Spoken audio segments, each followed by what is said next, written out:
aqui dando início a mais uma revisão de geografia do 8º ano. A gente vai começar no capítulo 14, que é a página 148. A gente vai começar falando logo aqui do clima e formações vegetais na América, né? Vários fatores podem influenciar a característica do clima de uma região.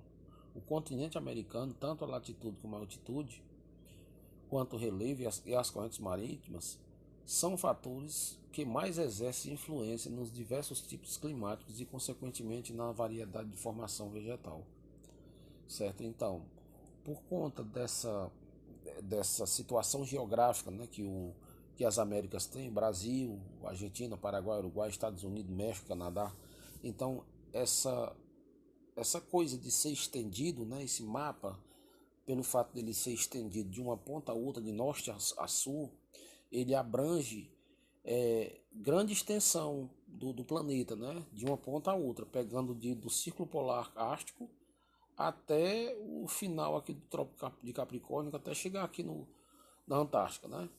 Então, a gente tem uma infinidade, né, de climas, né, de tipos de vegetação, isso por conta de ter essa formação geográfica interessante, né? Que vai ser influenciado pelo clima, pela questão da latitude, né? A latitude é essa distância, norte a sul, né? A altitude, que é a altura, né? A questão está relacionada à altura. A questão do relevo, as correntes marinhas, tanto de um lado como do outro, do Oceano Pacífico como do Oceano Atlântico. Isso vai influenciar, né? Então, aqui nós temos os climas, né? Clima tropical, subtropical, equatorial, temperado, mediterrâneo, clima desértico, semiárido, frio polar, frio e de montanha. Isso na 148. Aí nós vamos aqui, gente, para a página 150. A gente tem aqui o clima tropical. O clima tropical, né, gente? As regiões de clima tropical, localizadas principalmente na América do Sul, apresentam temperaturas médias elevadas durante o ano todo, normalmente 22 graus. No entanto, apresentam variados níveis de precipitação, né, de chuva, com uma estação chuvosa e outra seca, ou seja, inverno e verão. Aproximadamente 1.400 milímetros, né? 1.400 milímetros, gente, é muita água. Mas por que fica essa média fica muito alta? Por conta da floresta amazônica. A floresta amazônica é uma região, gente, que chove muito, muito, muito mesmo.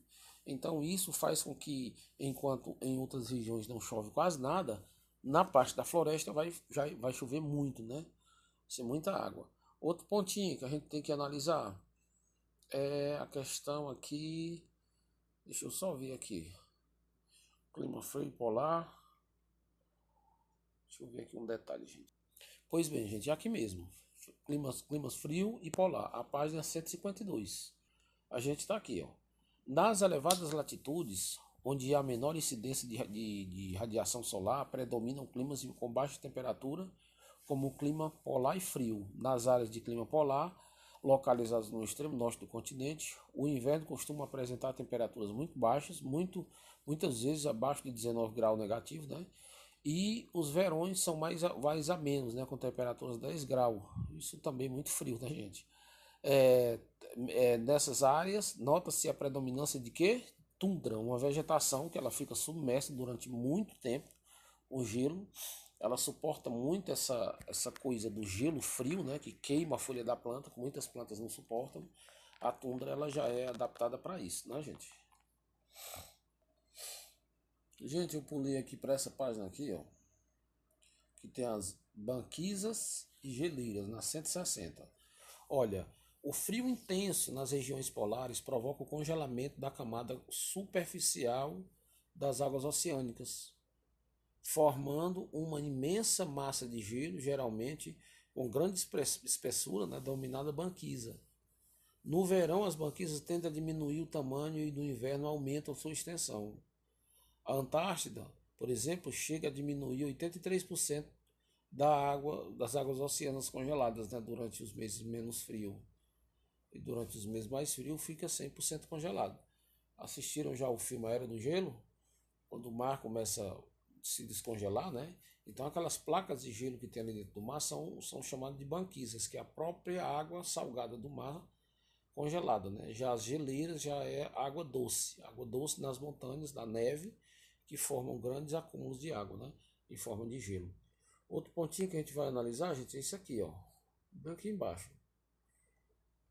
Cadê, Senhor dos Exércitos? Deixa eu dar uma pausinha aqui, gente. Tá aqui, gente, a Antártida, o continente gelado. Eu coloquei uma questãozinha que fala sobre a Antártida, né? Que é uma região que é congelada, né? A Antártida é formada por uma área continental rochosa, coberta por camadas de gelo, que atinge 2.000 metros, né? 2 quilômetros a 4 quilômetros de espessura. Possui aproximadamente 14 milhões de quilômetros quadrados. Gente, dá mais do que aproximadamente quase o dobro, né, do Brasil. Porém, durante o inverno, a ampliação do tamanho das banquisas na área do continente chega a 19 milhões. Olha, mais de 2 vezes o continente brasileiro. Ao contrário da região ártica, a Antártida não tem povos nativos, mas sim estações de pesquisa, né? As pessoas vivem pesquisando lá para descobrir várias coisas interessantes lá, né? Por que congela, por que está descongelando, a composição do gelo, a composição dos gases que tem lá, né? O estabelecimento dessas bases é permitido desde 1961, quando entrou em vigor o Tratado da Antártida, estabelecendo que nenhum país poderia tomar posse dessas regiões, né? Então, a Antártida, apesar de ser um continente, né, e existir bases americanas, base, inclusive tem a base brasileira lá, né? Bases inglesas, russas, alemãs, chinesas, nenhum desses países podem se apropriar, né? Porque o Tratado de 1961 ele permitiu que a Antártida ela não fosse dividida entre os países. Olha, gente, esse pontinho aqui também, ó, na 164. A biodiversidade e os perigos que rondam as regiões polares, né? O rigoroso inverno dessas regiões não impede que nelas existam várias espécies, né? Espécies vegetais e animais.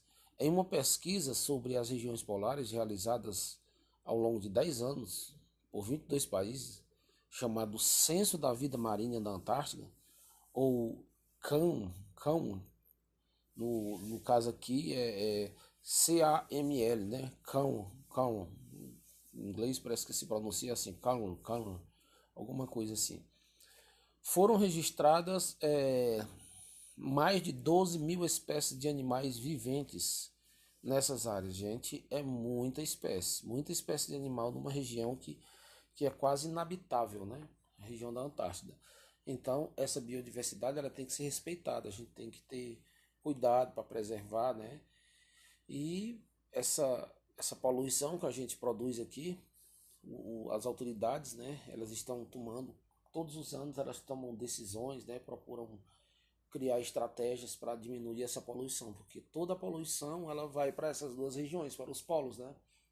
E os polos ficam aglomerando esses gases que produz o descongelamento das geleiras e das banquisas também. Gente, só para concluir o nosso assunto ainda sobre aqui o gelo, né?